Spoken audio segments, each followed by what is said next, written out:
कहाणी शुक्रवारची जिवतीची. ऐका शुक्रवारा तुमची कहाणी.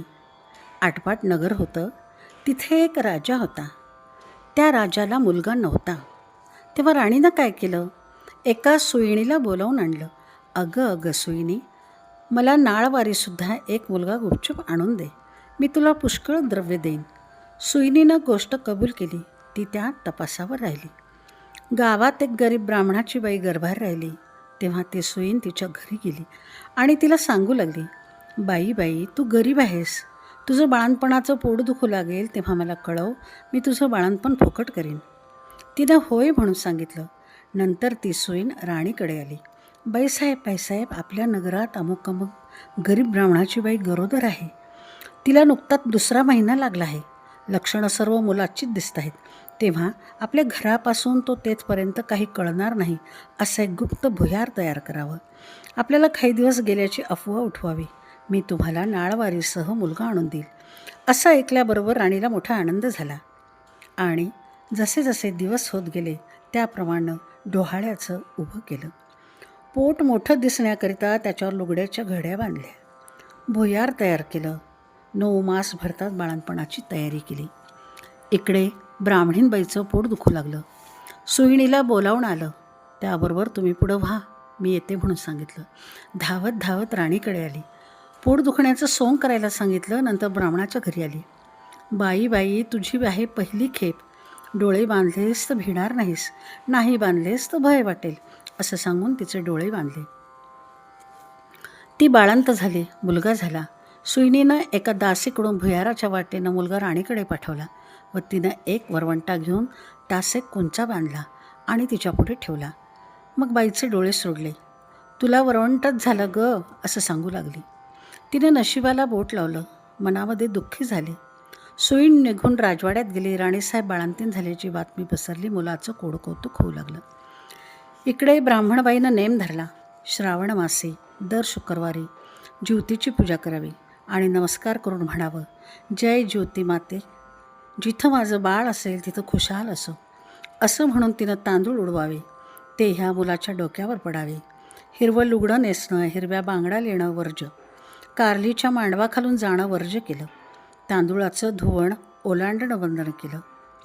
याप्रमाणे ती नेहमी वागू लागली. इकडे राजपुत्र मोठा झाला. एके दिवशी बाहेर फिरायला निघाला.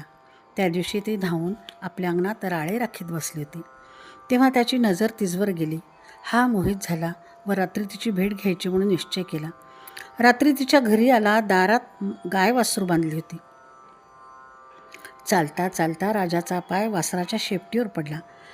वासराला वाचा फुटली. ते आपल्या आईला म्हणालं, कोण्या पाप्यानं माझ्या शेपटावर पाय दिला ग? तेव्हा ती म्हणाली, जो आपल्या आईकडे जावयास भीत नाही तो तुझ्या शेपटावर पाय द्यायला भिईल का ग? हो रे, तो खरंच भिईल का? हे ऐकून राजा मागे परतला आणि येऊन आपल्या आईपासून काशीत जाण्याची परवानगी घेतली. काशीत जाऊ लागला. जाता जाता एका ब्राह्मणाच्या इथं उतरला. त्या ब्राह्मणाला पुष्कळ मुलं होती, पण ती 5वी-6वीच्या दिवशी जात असत. राजा आला त्या दिवशी चमत्कार झाला. 5वीचा दिवस होता. राजा हातात निजला होता. 6वी रात्री आली आणि म्हणू लागली, कोण ग मेलं वाटेत पसरलं आहे? ज्योती उत्तर करती झाली, अगं माझं ते नवसाचं बाळ निजलं आहे की मी काही त्याला ओलांडू देणार नाही. मुलगा आज जाणार म्हणून त्या मुलाचे आईबाप चिंता करीत बसली होती. त्यांनी हा संवाद ऐकला. इतक्यात उत्तरात्र झाल्यावर 6वी व ज्योती आपल्या रस्त्यांनी निघून गेल्या. उजाडल्यावर ब्राह्मणानं येऊन राजाचे पाय धरले. तुमच्यामुळे आमचा मुलगा जगला. आजचे दिवस मुक्काम करा अशी विनंती केली. राजाने ती मान्य केली. त्याही रात्री त्याचप्रमाणे प्रकार झाला. 2रे दिवशी राजा चालता झाला. इकडे ह्यांचा मुलगा वाढता झाला. पुढं काशीत गेल्यावर यात्रा केली. गयावर्जनाची वेळ आली. पिंड देतेवेळी ते घ्यायला 2 हात वर आले. असं होण्याचं कारण काय असावं? त्यानं ब्राह्मणांना विचारलं. ते म्हणाले, घरी जा, साऱ्या गावातल्या बायका पुरुषांना जेवायला बोलव, म्हणजे याचं कारण समजेल. मनात मोठी चुटपुट लागली. घरी आला. मोठ्या थाटानं मावंद केलं. त्या दिवशी शुक्रवार होता. गावात ताकीद दिली, घरी कोणी चूल पेटवू नये, सगळ्यांनी जेवायला यावं. ब्राह्मणीला मोठा संकट पडलं. राजाला निरोप धाडला, मला ज्योतीचं व्रत आहे, माझे नेम पुष्कळ आहेत, ते पाळाल तर जेवायला येईन. राजानं कबूल केलं. जिथं तांदूळाचं धुवण होतं ते काढून तिथं सारवून त्यावरून ती आली. हिरव्या बांगड्या भरल्या नाहीत, कारल्याच्या मांडवाखालून गेली नाही.